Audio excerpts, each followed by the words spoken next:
And finally, new rule 12 years after 9/11, and amidst yet another debate on whether to bomb yet another Muslim country, America must stop asking the question, why do they hate us?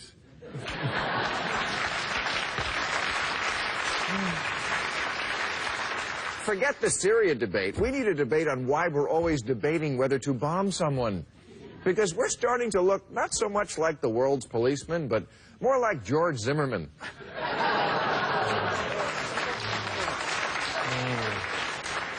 Itching to use force and then pretend chemical weapons, and I don't care who knows it. And I do understand the appeal of putting the world on notice that if you use poison gas, the United States of America will personally you up.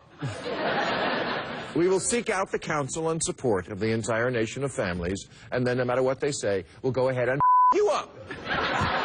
But however valid that argument may be, it is, I believe, outweighed by the fact that we have to stop bombing Muslim countries if we ever want to feel safe from terrorism in our own. The chemical weapons treaty is important, but to the jihadi on the street, it just looks like we're always looking for a new reason to bomb them. Even worse, bombing seems to be our answer for everything.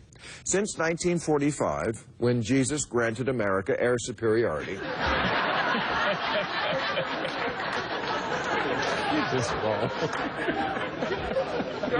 we have bombed Korea, Vietnam, Laos, Cambodia, Lebanon, Grenada, Panama, Iraq, Serbia, Somalia, Bosnia, the Sudan, Afghanistan, Pakistan, Libya, and Yemen. And Yemen only because the 10th one was free.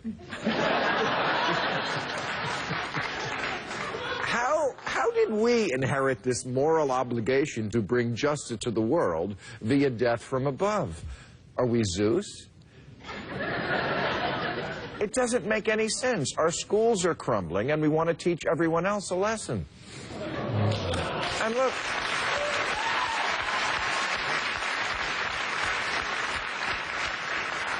I am no fan of Assad, and I say that openly. I don't care if it costs me jobs in Hollywood.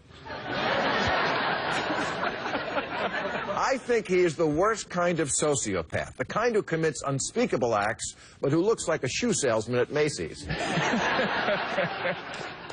I'm just pointing out that we're the only country in the world that muses out loud about who we might bomb next. Iran? Yeah, we might bomb you. Yeah, we're thinking about it, maybe. Depends on the mood. We did this with Iraq after 9/11, even though they had nothing to do with 9/11. We do it with Iran every day, and now it's Syria's turn. We're like a schoolyard bully who's got every kid in the class nervous they're going to be next. And I don't know if anybody should have that kind of power. Can you imagine going to work and sitting at the table with the lunch with 10 different people in front of you and saying, hey, you think we should kill Bob?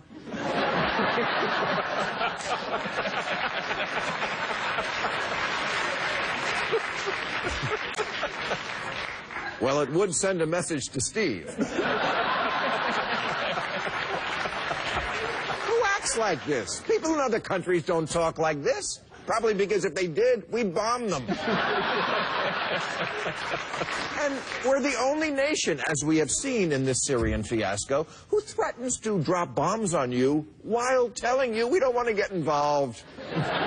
We're just bombing. Please, don't get up. Just bombing.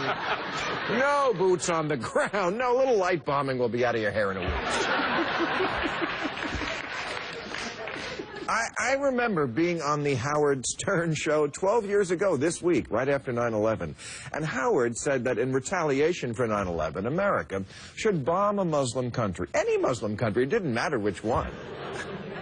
And yet somehow I was the one on trial for talking crazy. And I remember thinking to myself, really, bomb any Muslim country? That's the policy? Just get a map of the Middle East and throw a dart at it? Well, apparently George W. Bush was listening, because that's exactly what we did. All right, that's our